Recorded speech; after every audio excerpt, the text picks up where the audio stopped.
आज job application. First आप sender address लिखेंगे, लाइन छोड़ के डेट, फिर लाइन छोड़ के रिसीवर एड्रेस, फिर लाइन छोड़ के sir ma'am, with the reference of your advertisement in. यहाँ पर न्यूज़पेपर का नाम लिखेंगे जो गिवन होगा। अगर गिवन नहीं है तो आप अपनी मर्जी से कुछ भी लिख सकते हैं। डेटेड जो डेट होगी। I am eagerly applying for the dash in your reputed organisation. जिसके लिए वैकेंसी निकली है वो यहाँ पर मेंशन करेंगे। I have a total of dash year of experience in the dash currently. यहाँ पर आप जो है जितना एक्सपीरियंस आप लिखना चाहते हैं, 5 लिखना चाहते हो, 7 लिखना चाहते हो, वो यहाँ मेंशन करेंगे। उसके बाद आप जो है किस फर्म में ऑलरेडी वर्क कर रहे हैं वो यहाँ पर मेंशन करेंगे।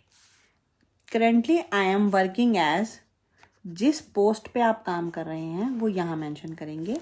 विद ऑर्गेनाइजेशन, यहाँ पे और जिसमें काम कर रहे हैं फिर से दोबारा मेंशन करेंगे।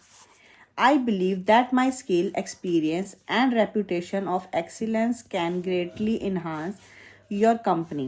In case my application is considered, I will be available for interview at a mutually convenient time.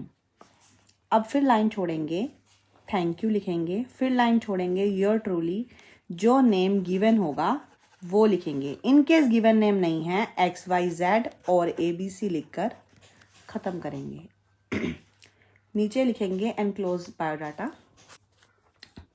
अब बायोडाटा की हेडिंग डालेंगे। नेम गिवन जो लिखा है पीछे XYZ लिखा है तो वो, date of birth, address, age, email ID में भी वही गिवन नेम लिखा है तो वो, और नहीं तो xyz@gmail.com डालेंगे। कॉन्टैक्ट नंबर लिखेंगे 10 डिजिट में, नेशनलिटी लिखेंगे, मैरिटल स्टेटस लिखेंगे। अब आप एक टेबल बनाएंगे। टेबल बनाने से क्या होगा कि आपका बिल्कुल विजिबल भी अच्छा लगेगा और देखने में भी आप मतलब अच्छा लगेगा आपके एग्जाम में। तो अब आप लिखेंगे name of examination, board, year of passing, percentage.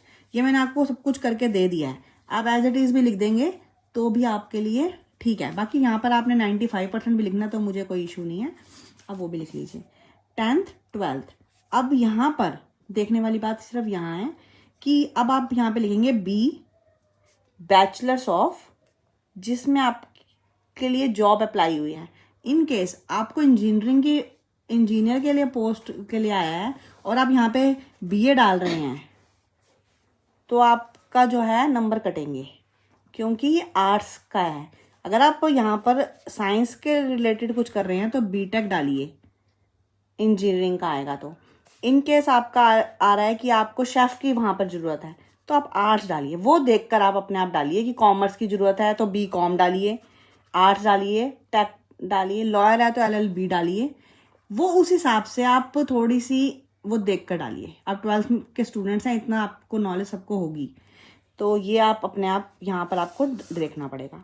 उसके लास्ट में आप लिखेंगे I hereby declare that above mentioned particulars are correct and true to best of my knowledge.